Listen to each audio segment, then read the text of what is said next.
Minister Nirmala Sitharaman Feb first को union budget पेश करेंगी। बजट से इंश्योरेंस सेक्टर को बड़ी राहत मिलने की उम्मीद है। इंश्योरेंस एक ऐसा सेक्टर है जो हर आदमी के लाइफ में एक इम्पोर्टेंट रोल प्ले करता है। ऐसे में आज के एपिसोड ऑफ बजट की बात सीएक्सओ के साथ हमारे साथ है को founder and head of insurance समाधान शैलेश कुमार जी। इंश्योरेंस समाधान लोगों को क्लेम्स दिलाने में उनकी मदद करता है। Welcome to the show sir. मेरा पहला सवाल आपसे है, बजट 2024 में इंश्योरेंस सेक्टर को किस तरीके से एड्रेस किया जा सकता है? इकोनॉमी की ग्रोथ के लिए बहुत जरूरी है कि इंश्योरेंस का पेनिट्रेशन बढ़े, चाहे वो लाइफ हो, हेल्थ हो, जनरल हो। तो बहुत सारे इनिशिएटिव्स गवर्नमेंट के हैं, उन्हीं में एडिशनल इंसेंटिव्स की उम्मीद है जिससे कि पेनिट्रेशन बढ़े। गाड़ी का इंश्योरेंस करना जरूरी है वरना सजा मिलेगी, लेकिन इंसान का इंश्योरेंस जरूरी नहीं है। कि सरकार को इसे भी जरूरी बनाने की दिशा में काम करना चाहिए? देखिए, दो चीजें हैं। एक तो I think government has taken very very proactive steps in that. यदि आप देखें, आयुष्मान की जो स्कीम है हेल्थ की, वो सभी के लिए एप्लीकेबल हो रही है। और साथ ही साथ इंडिया एज ए कंट्री, जितने भी लोग इसमें कवर होंगे, चाहे वो आयुष्मान स्कीम है, जनधन योजना स्कीम है, कवरेज तो जो पब्लिक है एट लार्ज उसको मिल रहा है। अब आता है एक और जो बीमा विस्तार की योजना है, उसमें भी अब कंपोजिट इंश्योरेंस की बात हो रही है, जिसमें एक ही इंश्योरेंस प्लान में सारी टाइप ऑफ रिस्क कवर मिलेंगे। बजटरी एलोकेशन हो तो उम्मीद यह है कि पेनिट्रेशन बढ़ेगा। जहाँ तक मैंडेटरी थर्ड पार्टी इंश्योरेंस की बात है, वो एक अलग क्लॉज है, बिकॉज आप एक जब सड़क पे गाड़ी चलाते हो तो दूसरे लोग आपके रिस्क से एक्सपोज होते हैं। वो पेनिट्रेशन इकोनॉमी की नीड के हिसाब से होता है और उसमें हर गवर्नमेंट अपनी तरफ से इनिशिएटिव लेती है।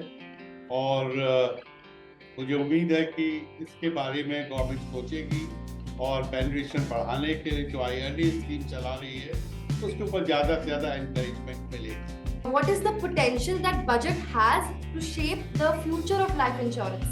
देखिए, दो पॉइंट हैं इसमें। एक तो ज़्यादा से ज़्यादा लोगों को इंश्योरेंस एक रीजनेबल कॉस्ट पे मिले, उसके लिए बहुत ज़रूरी है कि एक चाहे जीएसटी हो, चाहे टैक्सेशन हो, उसमें थोड़ा सा रिलैक्सेशन मिले, जिससे कि ज़्यादा से ज़्यादा पब्लिक अफोर्ड कर पाए। इंश्योरेंस एक लार्ज नंबर का खेल है और India is a large population. यदि आप उसमें देखेंगे, टैक्सेशन में थोड़ा सा रिलैक्सेशन मिलने से, प्राइस को थोड़ा रैशनलाइज करने से, किस तरीके से पेनिट्रेशन बढ़ पाए। Health insurance which is post Covid is no more a push product, it has become a pull product. लोग हेल्थ इंश्योरेंस के लिए जा रहे हैं, लेकिन हेल्थ इंश्योरेंस में साथ ही साथ प्रीमियम बढ़ रहे हैं। एक ओल्ड एज पे जो प्रीमियम आ रहा है, which is minimum 50,000 rupees, which is not very very economical for general public. 50 के 60 के बाद 65, 70 में बहुत अनरीजनेबल कॉस्ट हो जाती है। और उसके लिए बहुत जरूरी है कि सरकार अपनी तरफ से कोई इनिशिएटिव ले करके ओल्ड एज, जहाँ पर आपकी प्रोबेबिलिटी ज़्यादा है बीमार होने की, उसमें कुछ रिलैक्सेशन मिले। सर, हम इंश्योरेंस की बात कर रहे हैं, मिस सेलिंग की वजह से बहुत सारे क्लेम्स फंसते हैं। अभी किस तरीके का कानून है और आपको क्या लगता है कि सरकार को इस मामले में क्या करना चाहिए? देखिए, दो, एक तो सेक्शन 45 इंश्योरेंस एक्ट का, जो ये आपको एक सेफ्टी देता है कि 3 साल यदि आपने अपना प्रीमियम दिया है, उसके बाद आपका क्लेम रोका नहीं जा सकता। और क्लेम रुकता किस लिए? Basically because of non disclosure. यदि नॉन डिस्क्लोजर के इश्यूज रहते हैं और उनको आप 3 साल का उन्होंने मॉरेटोरियम पीरियड दिया है, जिसके बाद आपके क्लेम रोके नहीं जा सकते on the basis of non disclosure. तो एक बहुत अच्छा इनिशिएटिव आईआरडीए की तरफ से है।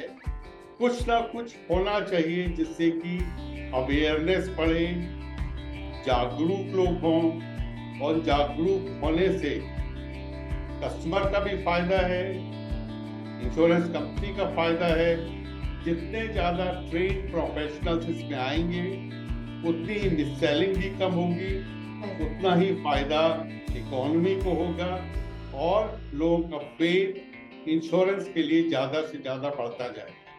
सर, हम जीएसटी रिडक्शन के बारे में सुनते हैं, एक्सपेंशन ऑफ सेक्शन 80C के बारे में सुनते हैं, ये एक ऑनगोइंग टॉपिक है, तो हम चाहते हैं कि आपको क्या लगता है इसको बजट में एड्रेस किया जा सकता है? इफ यस, तो आपकी क्या उम्मीदें हैं सेक्टर से? 80C 1,50,000 रुपीज अब नेशनल पेंशन स्कीम है, उसमें 50,000 रुपए का एक्स्ट्रा बेनिफिट दिया जाता है यदि आप एनपीएस में पार्टिसिपेट करते हैं। तो इंश्योरेंस को पेनिट्रेशन देने के लिए इस तरीके का एक्स्ट्रा बेनिफिट होना चाहिए जिससे ज्यादा से ज्यादा लोग इंश्योरेंस की तरह अट्रैक्ट। अब 1,50,000 रुपीज की लिमिट है सेक्शन 80C में, यदि आप 50,000 रुपीज एनपीएस में लगाते हैं तो वो लिमिट 2 लाख रुपए की हो जाती है। तो मुझे लगता है कि ये 50,000 रुपए एनपीएस के साथ साथ इंश्योरेंस में भी दिए जा सके। सेक्शन 80DA हेल्थ इंश्योरेंस में उसकी लिमिट मुझे लगता है बहुत कम है, 80D की लिमिट बढ़ानी चाहिए। On the front of compliances and regulatory changes, industry के सामने आपको क्या लगता है कौन से चैलेंजेस हैं?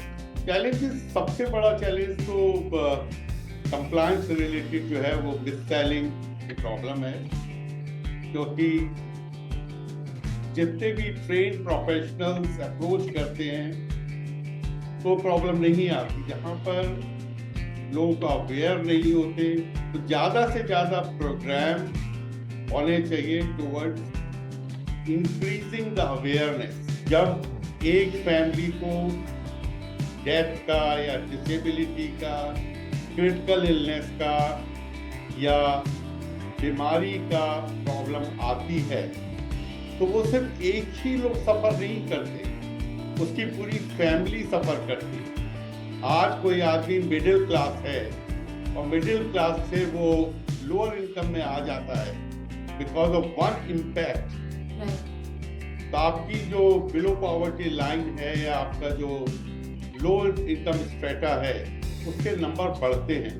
सर, एक क्वेश्चन मैं लास्ट आपसे ये पूछना चाहती हूँ कि अगर आपने ध्यान दिया और लास्ट बजट में term insurance and unit linked insurance policy को अनअफेक्टेड रखा गया था, तो इस बार आपको जिस पे आपका कोई टेक है, आप कुछ एक्सपेक्ट कर रहे हैं? देखिए, एक दो पॉइंट है इसमें कि आज यूलिप हो चाहे टर्म इंश्योरेंस हो, पोस्ट कोविड दोनों ही की ग्रोथ में, चाहे वो टर्म हो चाहे वो यूलिप हो, दोनों में इंक्रीज आया है। पब्लिक अपनी तरफ बढ़ करके टर्म इंश्योरेंस लेने जा रही है। इसमें एक पॉइंट जो मुझे लगता है is about disability and critical illness. अब इसके जो प्रीमियम राइडर्स होते हैं, राइडर्स के ऊपर 30% का एक क्लॉज है कि आप 30% से ज्यादा पैसे से आप ये राइडर नहीं खरीद सकते। वहां पर मुझे लगता है थोड़ा सा रिलैक्सेशन की जरूरत है। और एक आदमी क्रिटिकली इल या डिसेबल्ड पर्सन आपकी फैमिली में यदि आ जाता है तो आपकी फैमिली की पूरी इकोनॉमिक कंडीशन खराब हो जाती है। उसके लिए बहुत जरूरी है कि इन दो पॉइंट के ऊपर, that is having disability and the critical illness, बहुत ज्यादा फोकस की जरूरत है और लोगों को समझना चाहिए कि इसकी इंपॉर्टेंस क्यों है। क्योंकि जैसे जैसे हेल्थ का इंफ्रास्ट्रक्चर बढ़ेगा, मरने की प्रोबेबिलिटी कम होती चली जाएगी, लेकिन साथ ही साथ डिसेबिलिटी की और critical illness can not be stopped. आज 30 साल की उम्र में, 30 साल की उम्र में लोगों कार्डियक पेशेंट बन रहे हैं, कैंसर हो रहा है, और जिस फैमिली में ये बीमारी आ गई उस फैमिली की पूरी आर्थिक स्थिति खराब होती है। और वो एक कंपनसेट किया जा सकता है through a large amount of critical illnesses and disability. Thanks a lot. Right sir, thank you so much हमें अपना समय देने के लिए। ये थे शैलेश कुमार फ्रॉम इंश्योरेंस समाधान। We'll meet you in the next episode of CXO की बात बजट के साथ. Till then, keep watching Z Business.